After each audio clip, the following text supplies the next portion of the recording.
Hey there, Cindy and Jim here from OUTAPocket.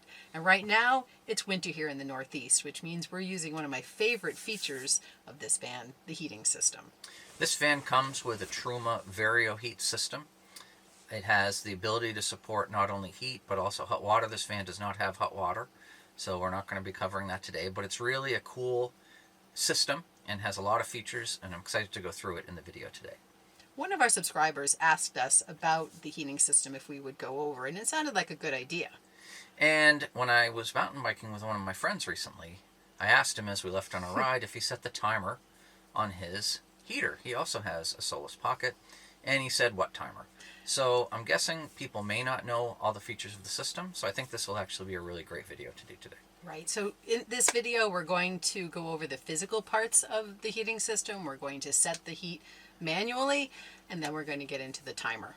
And there are a few gotchas and important safety things to be aware of. We'll definitely cover them as we go through the features of the system. So let's get going. Let's do it. I'm cold. This is where the unit itself lives, is under this side of the seat in the dinette.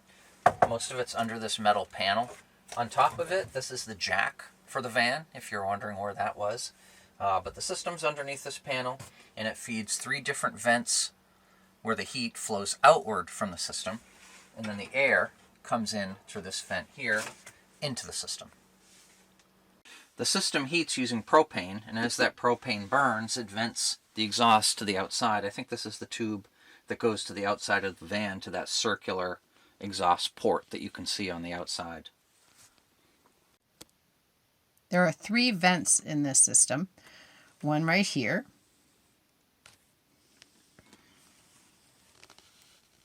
One here underneath the dinette.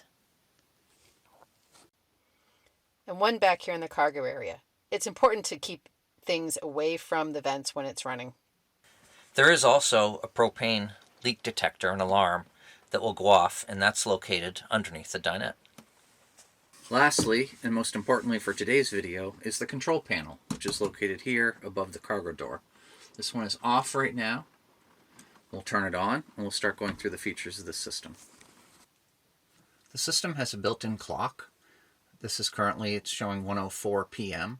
To use all the features of the system, you really do want the clock to be set. So if yours isn't set, the first thing to do is set it. Press once to open up the menu system. Scroll to the clock. Press that, and you can set the time as needed. 1:04. Now you're back to the clock. Exit, and now the time is set. We actually use this as our main clock when we're traveling. You can see it from pretty much anywhere in the van. Next, we're going to turn on the heating system manually, which is important because right now it's 51 degrees inside the pocket, 37 degrees outside. My feet are freezing. I've taken off my coat because I didn't want that sound in the video.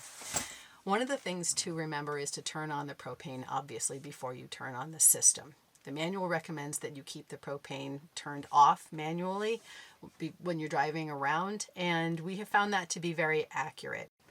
In order to turn on the heat manually, you press the selector wheel, and you can see that the indicator for the heater is flashing. It's a little thermometer inside of a van. You select that by pressing the wheel one more time, and it shows you that the heat right now is off.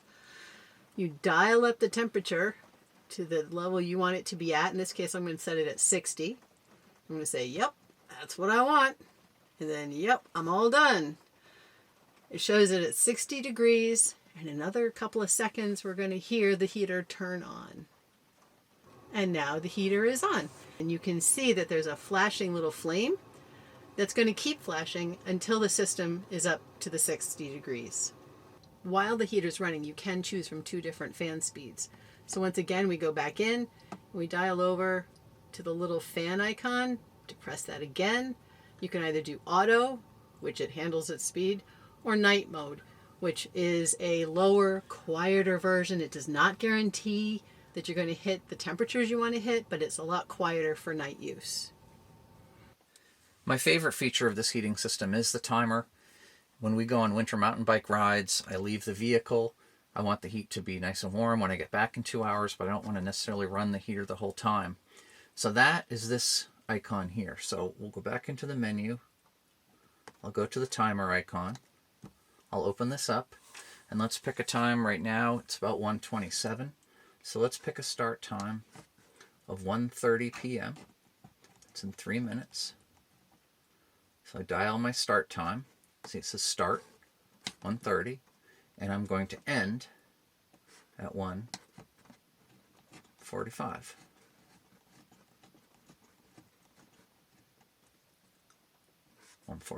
The end time. Then I set the temperature I want it to be at. Select that. Fan will be set on auto. Select that. It says on. Finalize. Now we're back to the menu system. And the timer should, in approximately 2 to 3 minutes, the heater should pop on. You can see the timer icon is visible. That means the timer is active. And let's wait for 2 minutes, and we'll see the heat pop on automatically.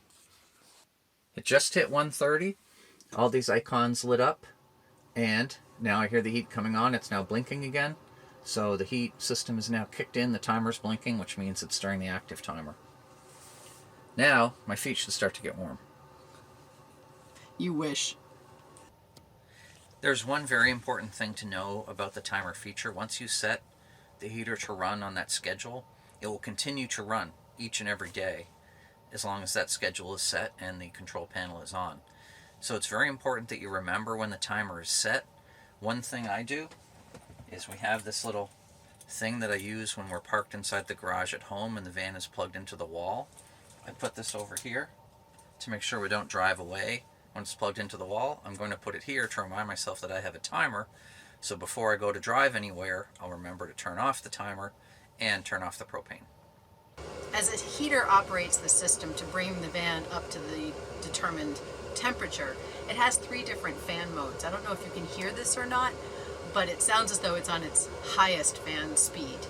It'll progress through the lowest, then medium, then high. And in this case, it seems to have hit high in just a few minutes. So I can actually already feel the heat coming up from the vent that you know is right below me in this seat. So I think I might just keep my toes here for a little while. A few data points to be aware of. I pulled these off the spec sheet. As Cindy mentioned, there are 3 operating levels, low, medium, high. When you're on level 1, which is the lowest mode, it can consume 3.5 ounces of propane per hour, which is a total runtime for a tank of only 21 hours. Now, obviously, it would never be running continuously that whole time. If you're on medium, it's 6.7 ounces per hour for a maximum runtime of 11 hours. And if it's running on high continually, it consumes 8.6 ounces of propane per hour for a total runtime of 8.5 hours on a 20-pound propane tank. A normal 20-pound propane tank holds 4.6 gallons of propane typically. Funny story, a friend of mine who has the same pocket, we were away on a winter mountain biking event. He stayed in his pocket the whole weekend.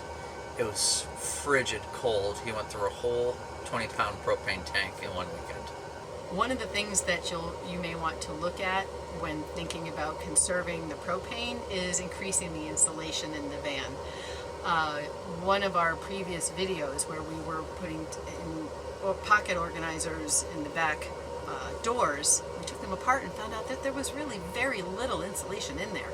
We stuffed a whole bunch in to help to keep the heat inside the van. Our friend that went through the whole tank of propane might want to look at improving the insulation in the walls of the van. Another thing that we do, another video that we did, we have a curtain that we put across here to try to keep the heat in the living space and keep the cold coming in from all these windows. Even with the insulated panels that they give us, it's much colder in the cockpit area than in the main area. So that's another great way to keep the heat where you're living. From a power perspective, the heater is relatively low power. It's rated to consume about 66 watts of power when it's running. And that's probably the maximum if it's running on high. So it's really not that much of a power drain to be running the heater through the day or even through the night. An important part of the safety system when you do use the heater is the carbon monoxide detector. This is in my hand because ours keeps flying off when we're going down the road and smashing on the floor. Fortunately, it doesn't seem to have broken yet, but these screws, they really aren't any good and they don't really hold this. So I'm working on a solution to figure out what to do about this, but be aware, carbon monoxide detector is one of the important safety systems when you use the heater.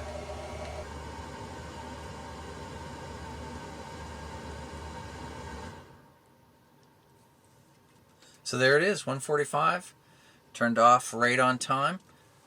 The timer feature is still on, as you can see by this icon, so if I pull into the garage right now, it's going to go off at the same time tomorrow. I definitely don't want that. So to turn the timer back off, go back to the timer icon.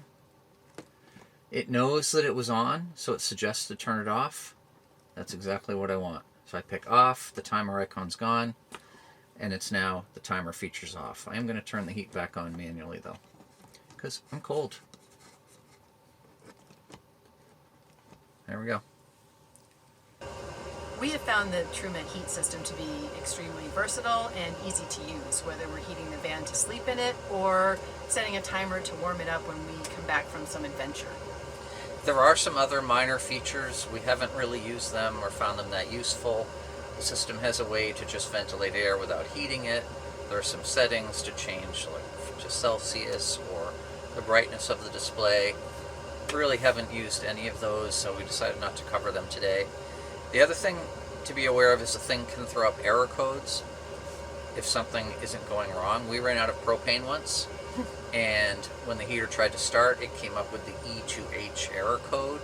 So that's something to be aware of. Once we refilled the propane, gave it a few tries for the propane to get back to the system, that went away and it all worked fine. But keep your eye out for those error codes, and they cover what they mean in the manual. Overall, we highly recommend this system. It's really made life in the van a lot warmer and more comfortable. This time of year, we'll be using it a lot. Yes, we will. So hopefully you all found this video helpful to understand the features of the system, to use the timer, and to get a lot of great value from the van when you're using it for winter activities. If you have any questions, let us know. And as always, please feel free to like and subscribe. Please do, and share comments of your own. It's really fun to get the dialogue and exchange of information going in the comments. Until then, we'll see you next time. Next time. Thanks a lot.